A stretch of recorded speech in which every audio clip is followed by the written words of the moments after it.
The memorial hall reeked of lilies and false sympathy.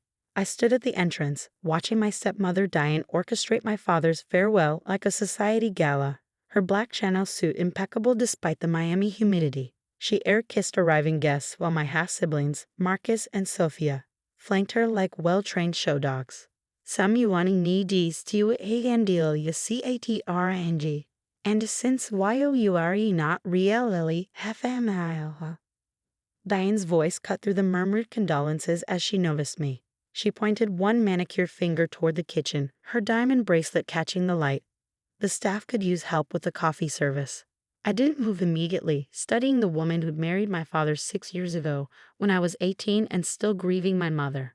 The woman who'd systematically erased every trace of my mother from our family home and relegated me to the guest house for everyone's comfort.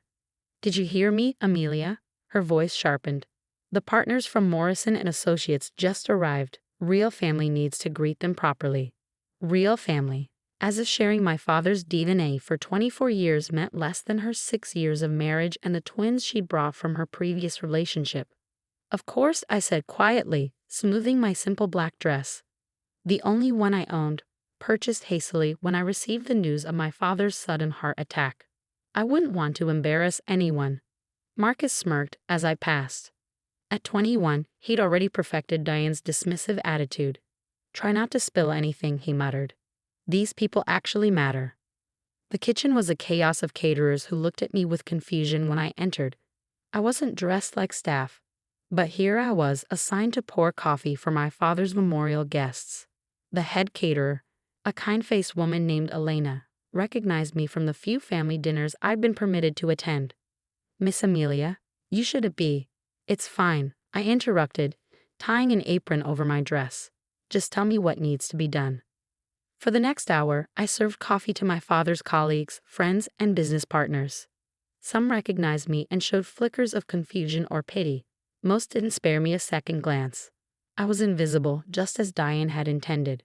"Cream, no sugar," Mr. Morrison himself ordered without looking up from his phone.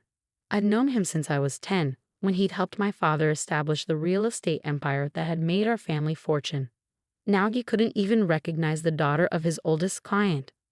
As I moved through the crowd with my coffee pot, I caught fragments of conversation. Diane holding court near the portrait of my father, dabbing at dry eyes with a handkerchief. Douglas was so generous, she sighed to a group of society women, making sure the children and I would be taken care of. He knew Marcus would run the company beautifully, and Sophia has such a head for numbers. Family was everything to him. I nearly dropped the coffee pot. The children. As if I didn't exist at all. "More coffee here," someone called, and I dutifully responded, filling cups while my father's life was reduced to anecdotes and asset discussions. It was while serving the lawyers, 3 partners from Morrison and Associates huddled near the window, that everything changed. "The will reading is scheduled for tomorrow," Mr. Morrison was saying. "Diane wants it handled quickly. The estate is substantial but straightforward. Everything to the surviving spouse with trusts for the 3 children." 3 children. At least I rated a mention in the legal documents. About that, his younger partner, Mr. Reeves, said nervously. "There's been a development. The court received a subsequent filing last month, a new will." I froze, coffee pot suspended over a partner's cup. Mr. Morrison's face darkened. "What do you mean, a new will?" "Filed properly, witnessed, notarized, and Douglas came to our office personally to ensure it was handled correctly. He was very specific about the timing." "That's impossible," Morrison snapped. "I have the will right here, drafted 2 years ago." "This one is dated 3 weeks before his death," Reeves interrupted. "It supersedes everything else." Through the archway, I could see Diane chatting with guests, oblivious to the bomb about to detonate in her perfectly orchestrated world. I forced my hands to stay steady as I finished pouring the coffee. "What does it say?" Morrison demanded. Reeves glanced around nervously, but I was just the help, invisible with my coffee pot. "It's comprehensive, and very different from what Mrs. Sullivan expects." I moved away, my heart pounding. My father had changed his will. 3 weeks before his death, he'd made new arrangements. Why? What had prompted him to? Amelia? I turned to find Mr. Castellano, my father's oldest friend and business mentor, studying me with knowing eyes. Unlike the others, he'd recognized me immediately despite my servile position. "Vincent," I managed, setting down the coffee pot to accept his embrace. "What are you doing?" he asked quietly, glancing at my apron. "Why argue with the family?" "I am exactly where Diane wants me," I replied. His expression hardened. "I see, your father would be." He stopped, shaking his head. "He was very proud of you, Talked about you constantly. Your graduate degree, your volunteer work, your mother's spirit living on in you." Tears threatened for the first time since I'd learned of my father's death. He had a funny way of showing it. I haven't been allowed at a family dinner in 2 years. "Allowed?" Vincent's eyebrows rose. "Your father said you were too busy with school, that you preferred your independence." I stared at him. "He said that?" "Vincent, Diane told me I wasn't welcome unless I could respect the new family dynamic. I've been living in a studio apartment near campus because she converted the guest house into a gym for Marcus." Vincent's face went through several expressions before settling on cold fury. "That explains so much," he muttered. Douglas seemed different the last few months. Distracted. He kept asking me about trust structures and estate protection. I thought he was just being thorough. As I poured coffee for the LAWers, I hear Diane's gasp from across the room. "What do you mean the VIL is NVALID?" Every conversation stopped. Diane stood frozen by the memorial portrait, her face draining of color as Mr. Morrison approached her with visible reluctance. "The LAWREKLI. The real YLUA is FILED last Monte. Perhaps we should ask Miss Amelia Sullivan to join us. She's named as the primary executor." The coffee pot slipped from my hands, shattering on the marble floor. Dark liquid spread across the white stone like blood. But no one noticed. Every eye in the room had turned to me, the invisible daughter, the servant, the afterthought. "That's impossible." Diane's voice climbed to a shriek. "She's not. Douglas would never." "I have the documents right here," Mr. Reeves said firmly. "Shall we move this discussion somewhere private?" Vincent's hand settled on my shoulder, warm and steadying. "Go," he murmured. "I'll handle the cleanup. Your father's lawyer is waiting in the study." I untied my apron with trembling fingers, letting it fall onto a nearby chair. The crowd parted as I walked through the memorial hall, their whispers following me like rustling leaves. Diane's children stood slack-jawed while their mother's carefully composed facade cracked like old paint. The study had been my father's sanctuary, though I'd rarely been allowed inside after Diane's arrival. Now I entered to find not just Mr. Reeves, but 2 other lawyers I didn't recognize, along with a court officer. Miss Sullivan, one of the unfamiliar lawyers, stood. "I'm James Whitman from Whitman and Associates. Your father engaged our services privately for this matter. Please sit down. There's a lot to discuss." I sank into the leather chair across from them, my mind reeling. "I don't understand. My father and we weren't close. Not for years." "That's what he wanted everyone to believe," Whitman said gently. "But Douglas Sullivan was a very thorough man. He's been investigating some irregularities in his household finances for the past year. What he discovered prompted him to take immediate action." He handed me a thick folder. Inside were bank statements, emails, photographs. "Comprehensive investigation into Diane's activities. Your stepmother has been systematically embezzling from your father's companies," Whitman explained. "Funneling money to offshore accounts, using corporate funds for personal expenses, and most damning, forging your signature on documents removing you from family trusts." I stared at the evidence. She forged my signature. Multiple times. She also intercepted your letters to your father, rerouted your emails to a dummy account, and told him you wanted nothing to do with the family. Meanwhile, she was telling you that you weren't welcome. A classic manipulation technique to isolate her target. My hands shook as I processed this. All those years of feeling abandoned, unwanted, it had been orchestrated. Your father was devastated when he discovered the truth. Whitman continued. He wanted to confront her immediately, but we advised him to wait, to ensure everything was legally airtight.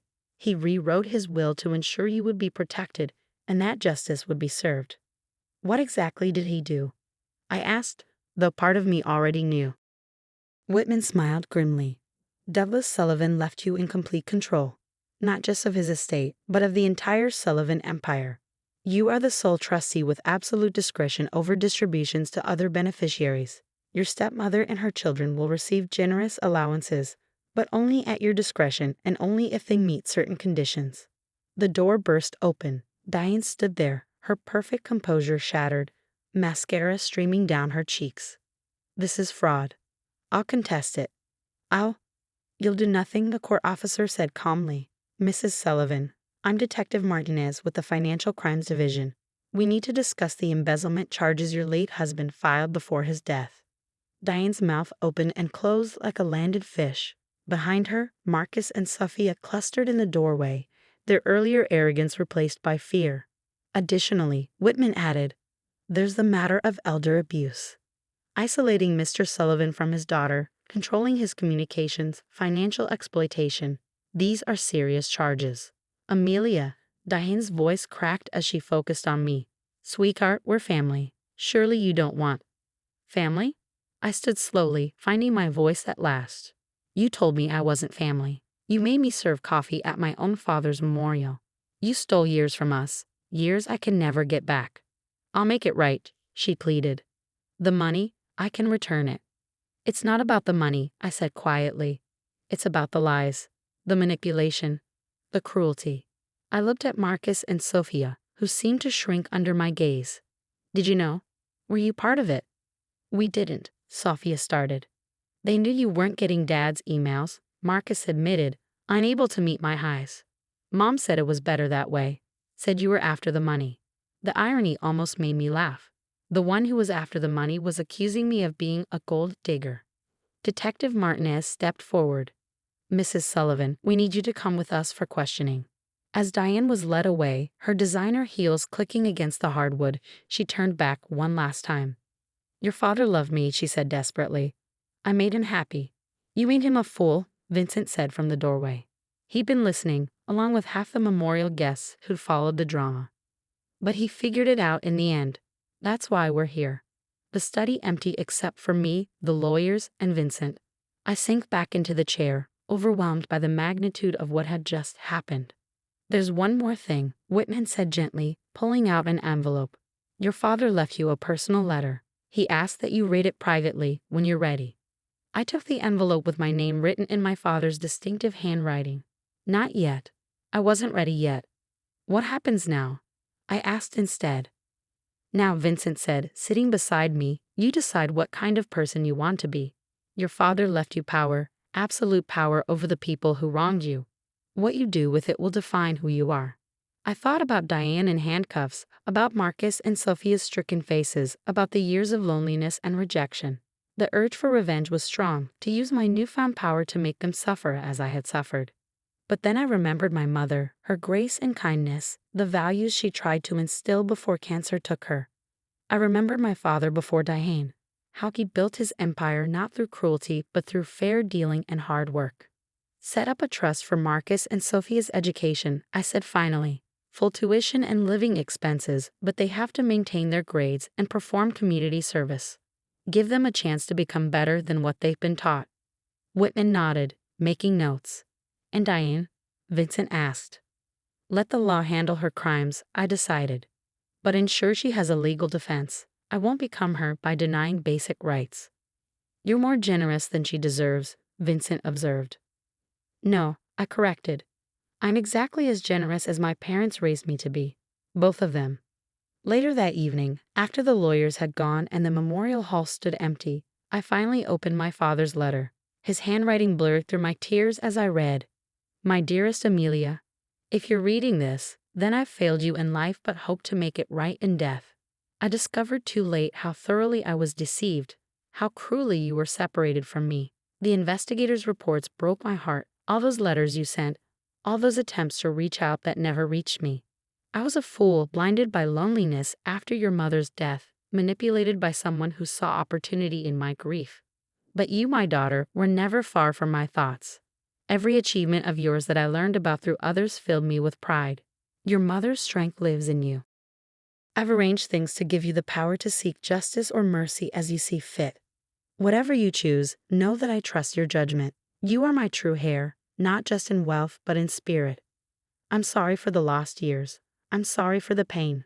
I hope someday you can forgive a foolish old man who loved you more than he knew how to show. All my love, Dad. I clutched the letter to my chest, finally allowing the tears to fall. The memorial guests were gone. The coffee was cleaned up, and I sat alone in my father's study, no longer the invisible daughter but the guardian of his legacy.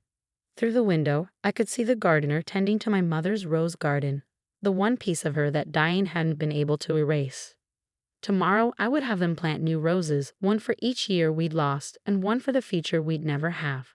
But I would build something from the ashes of our broken family, not what Diane had tried to create through manipulation and greed, but something real, something worthy of both my parents' memory. The coffee pot had shattered, but from its scattered pieces, I would create a mosaic of justice, mercy, and hope. It's what they would have wanted. It's what I wanted too. As I locked my father's study and walked through the empty house, I realized the most profound truth. Power isn't about controlling others or seeking revenge. It's about choosing who you become when you have every reason to become someone cruel. I chose to remain my parents' daughter, both of them. And that was the greatest inheritance of all.